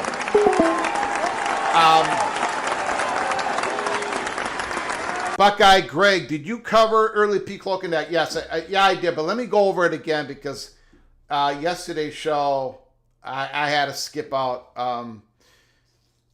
So that subject line was basically the Big Ten has had no recent talks with the University of Pittsburgh, and that came from Penn State. All that was in Penn State, communications going back and forth. So that was that. I did cover it. I don't know what else to say about it. I don't know how impactful all that information is. It may not have any impact at all. That list may be way bigger than the 4 schools that were listed in the email of, hold on a second, of Virginia, North Carolina, Notre Dame, and Clemson University. let me clean something up here, guys. I apologize. Hold on. Give me one moment, please. So I did cover it. I don't know if it's... I did not want to bury it. I wanted to put it out there for you guys to, to chew on.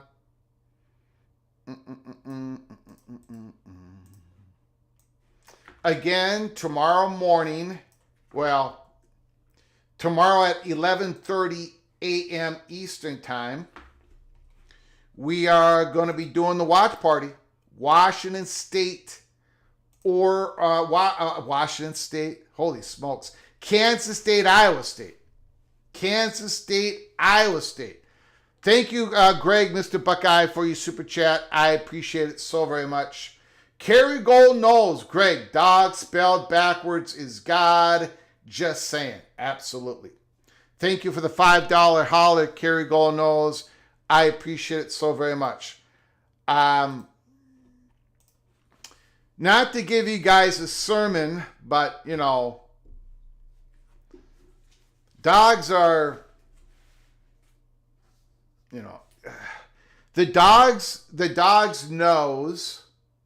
the nose of the dog is so powerful. It is so special. Us humans have not been able to create anything like the nose of a dog when it comes to smelling things, being able to detect things. The more we learn about dogs, the more special they are. They truly are our Creator's gift to us. And it is our job to look over after them. And yeah, so the next time me and the little general are going to be seeing our princess, it will be forever. The next time we see that little dog. So that is my belief.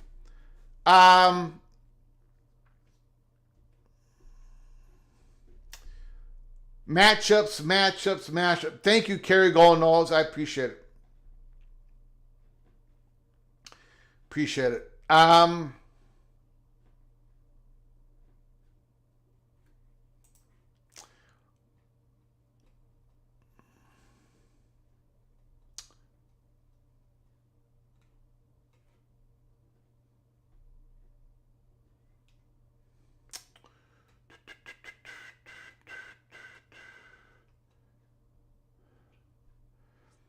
I would not know, Bill G. I would not know. Does Red Baron make cheeseburger pizza?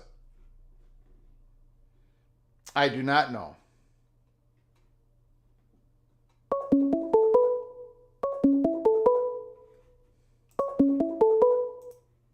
From Tristan 5. Tristan 5. Thanks for calling, sir. I appreciate it. The floor is yours. Hey, Greg, thanks for taking my call. You got it, listen, buddy. I was following along earlier when you posted the projected permanent matchups or the 3 matchups that each SEC Yeah, I'll school throw would it up have. on the screen again here. Yep, go ahead. Yeah, if you don't mind. I noticed something about it I wanted to mention to you. This is a guess, though. A guess by Ross Dellinger. Go ahead. Yeah, right. Yeah, Dellinger, it's his, I guess he's projecting it or whatever. So the formula, Greg, that they're trying to use, they said they were doing, it's right there. It's geography, rivalries, and then balance. Now, when they did this a couple of years ago, when they were getting ready to announce the Texas and Oklahoma being added to the conference, that schedule, balance meant that what they were trying to do is if you were an above average team, then 2 of your 3 rivals needed to be above average. And if you were a below average team, 2 of your 3 rivals needed to be below average to even it out for everyone. That's what they mean by balance, because you have to choose, someone's going to have a tougher schedule than someone else. Right? If it's 3 of them, right? If you've got 3 permanent rivals, then either 2 of them are going to be above average or 2 of them are going to be below average, Yes, right? sir. Yep. So what they were trying to do, and so they had this formula, and when they applied the formula, what ended up happening, and I think there was a little bit of a stir-up about this, is that Tennessee ended up being listed as below average because of their poor performance in the recent decade, right? Yeah. because that's how far back they were going, was 10 years. Yes, yep. So now if you look at Alabama, Yeah. they are, I don't blame Alabama for being a little bit upset about that. But at the same time, Greg, I mean, come on, these 3 games that they have are driving ratings. Yep. Right? It's Auburn, Tennessee, and LSU. How do you cancel any of those games? You can't do it. And then I also wanted to point out that because of that formula, another team that has a tough spot, probably I guess you could argue equally tough, is South Carolina. I mean, look at what they got. Now I know Florida's been down recently, Yeah. but if they get their mojo back, so to speak, I mean, man, they could have a really tough time with Florida, Auburn, and Tennessee. I feel like they got ripped off or something. Yeah. Going to a 9th conference game, you're going to be able to go through the other 12 teams in the SEC conference, other than yourself, of course, and the 3 permanent rivals. You're going to be able to go through those other 12 teams once every 2 years, right? Yeah. So that's one of the advantages of going to a 9th conference game. Yeah, I mean, the permanent rival thing, I like it. I think it should happen. It has to happen, really. But it's difficult. Like, the Big Ten doesn't have equal permanent rivals, right? Yes. There's different numbers scattered around in there. Iowa has a lot of them, and Penn State don't have any. Here in the SEC, they've decided everyone's going to have 3, no matter if it's a real organic rivalry, historic rivalry, or not. I look at this, and I can't help myself, Tristan, look at, okay, what would happen if the SEC added North Carolina, Virginia? What would happen if they added North Carolina, Virginia, Florida State, and Clemson? How would these rivals, how would it all get mixed up? That's what I'm looking at. Well, that's a good question. I don't know what they're going to do if that happens. Yeah. I mean, I don't think they would go to 10 conference games. That seems to be out of the question, but maybe they would. You're going to have a harder time squeezing everyone in. It's not going to be once every 2 years. It's going to be like once every 3 years at best, seemingly. Yeah. And then the other thing, too, is looking at this projection that you have on the screen. I mean, man, you know who really makes out well with this is Ole Miss. Look at that. Yeah. Yep.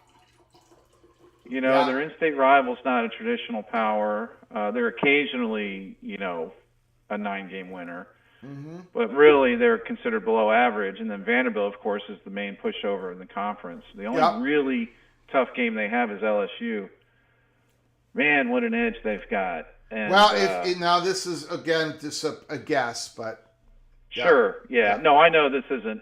But it's an educated guess, Greg. Yes, it is. Absolutely. And here's the other thing, too. I'm looking at Oklahoma. Man, listen, Missouri ain't a pushover. Yeah. Look at that one. Texas, Florida, and Missouri. I think Texas... I think Texas comes out the best because it's a pretty good blend. But it is the Longhorns' true rivals, right? Texas A&M, right? When they come to town, the tickets are gonna. I mean, Oklahoma obviously, but Arkansas is a Longhorn rival. So yeah, they are. Yeah. So I think Texas really got a good slate there. I don't think. Even if the Southeastern Conference expands to 18 or 20 teams, I bet Texas doesn't lose any of those teams. You're probably right about that. And just to kind of piggyback on your comment there, what the SEC did, it was long-term strategy for them. When they invited Arkansas and South Carolina, that was all the way back in the early 90s, the Arkansas acquisition into the conference, Greg, that was done with the idea that one day they were going to try and get Texas. Mm-hmm. And, what you basically have there are the top 3 rivals historically, like of all time for Texas. Yeah. And now they're on the schedule every year. And so they really, I guess, thought it through about how to try and lure in Texas, and it worked. So, but yeah, this looks, there's no easy way to do it, and you're always going to have something that's out of balance. But man, some of these, Ole Miss does great. South Carolina, I think, just got jobbed on this thing. Yeah. So that was all I wanted to say, Greg. I just wanted to point that out. I appreciate the call, my man. Thank you. All right, you take care and keep up the good work. Beautiful. Thank you, sir. Appreciate the kind words.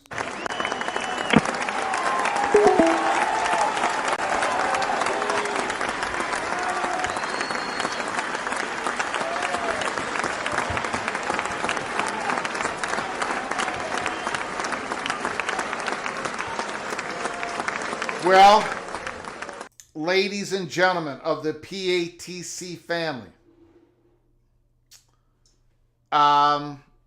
this is it. Our predictions are in the books. The ACC prediction for the 2025 season. I'm just going to throw them up on the board. Clemson, Miami, Louisville, Georgia Tech, SMU, Duke, North Carolina, Florida State, Pittsburgh, North Carolina State, Virginia Tech, Syracuse, Boston College, California, Virginia, Wake Forest, Stanford. We've been through these before. I've gone through the reasons why. You've all put down your comments. The Big 12, I've got Arizona State, Baylor in the Big 12 championship game. I've got Kansas State, who is playing tomorrow in Farmageddon in Dublin, Ireland, finishing in third, knocking on the door to get to the Big 12. I got Utah as a threat. I got Texas Tech as a threat. Iowa State, going to take a little step back this year. TCU, wild card. BYU, number 8, Colorado, Kansas, Cincinnati, Houston, West Virginia, Oklahoma State, Arizona, UCF, and the Big 10. Got Penn State, Ohio State, Oregon, Illinois, Indiana, Michigan, Minnesota, USC, Washington, Nebraska, Michigan State, Iowa, Rutgers, Wisconsin, UCLA, Northwestern, Maryland, and Purdue in the Southeastern Conference. Texas, Georgia, playing in the SEC championship game once again. LSU, look at Missouri, number 4. Look at the Gamecocks, number 5. Alabama slips to number 6. Yes. Oklahoma 7, Texas A&M 8, Auburn 9, Tennessee, Ole Miss, Florida, Arkansas, Vanderbilt, Mississippi State, and Kentucky. In our predictions for the PATC official prediction for the 2025 format, it's going to be Georgia versus Tulane, 5-12. Arizona State versus Oregon, 8-9. Notre Dame versus Missouri, 6-11. LSU versus Miami, 7-10. The quarterfinals. Ohio State going to be playing Georgia. Georgia's going to win. Arizona State's going to be playing Texas. Texas is going to win. Penn State's going to be playing Notre Dame. Penn State's going to win. LSU is going to be playing Clemson. Clemson is going to win. That's going to be your final 4. Georgia, Texas, Penn State, Clemson. And then the championship game, it's going to be Texas and Clemson, the number 1, the number 2 seed, and the Texas Longhorns are going to be your national champion. So there it is, ladies and gentlemen. Now, for week 0, we're going to take this 1 week at a time. It's going to be, the season is going to be filled with drama. Filled with drama. Iowa State, Kansas State. The PATC geniuses. The geniuses in the family. You all took the Kansas State Wildcats and you're given 3.5 points. Greg the Gold, I did as well. I took the Kansas State Wildcats minus 3.5. We're both giving the points to the Cyclones. Can the Iowa State Cyclones shut us up tomorrow? In Dublin, Ireland, can the Iowa State Cyclones tell the fat guy from Minnesota and the Einsteins and the PATC family to shut your mouths? We're going to find out. We both have Kansas State. And then the Fresno State Bulldogs versus the Kansas Jayhawks. Rock, Chalk Jayhawks. The geniuses in the PATC family took Kansas and gave 12.5 points. While Greg the Gold predicts a rock fight, predicts Kansas is going to be up by 7. Late fourth quarter drive, they kick a field goal. Leipold gets a little bit cautious, a little bit conservative, doesn't want to give up the ball, wants to get it past a one-score game. Kansas wins by 10, but Fresno State covers. So the Einsteins got the Rock Chalk Jayhawk, and Greg the Gold has Fresno State Bulldogs. And then the third and last game. For whatever reason, Moen, the Buckeye, and the PATC geniuses fell into a trap. All of you fell into a trap. You took the Stanford Cardinal. Not I. I took Ali Aldo, the great 5'9", 5'8", 5'7" quarterback. Ali Aldo, Hawaii, he's going to lead the team to a 38-24 victory. Hawaii is going to cover easily. And the PATC family is going down on that game. So, it's happened. The off season is over in PATC country.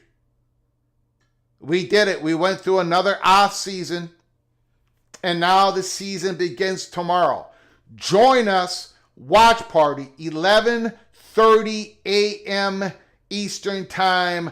Buckle up, brace for impact. It's going to be a lot of fun. Please join us. You can put down your comments in the comments section in the chat room in real time. Celebrate, cry, whatever you need to do. Whatever we need to do as we celebrate, we enjoy the game we all love, college football. I want to thank everybody who's joined us today.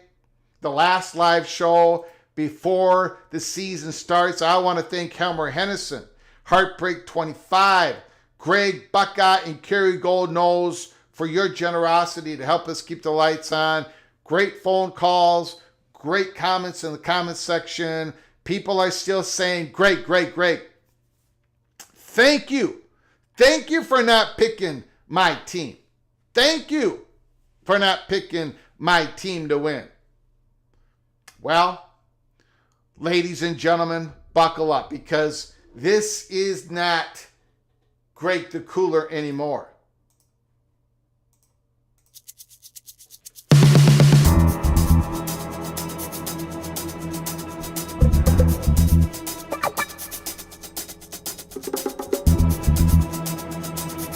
It's happening. It's happening, and it begins tomorrow. No more losses, no more destruction, no more embarrassment, no more Greg the Cooler.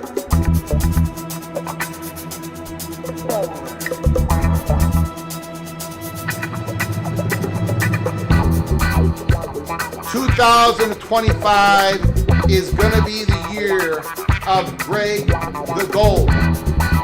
If you haven't done it yet, please subscribe to this channel. Hit the subscribe button. Turn on those notifications, because we can come on live at any time. We always come on in crazy times. Gotta subscribe. Turn on the notifications. 2025 football season has arrived. What a glorious night it's going to be tonight when I put my head on a cold pillow. And I can't wait to see you guys tomorrow. Until next time. And it's going to be tomorrow morning. Until next time. From all of us at College Football's Peek Around the Corner, to all of you, please, you all take great care of each other. And as always, God, family, Golden Gopher.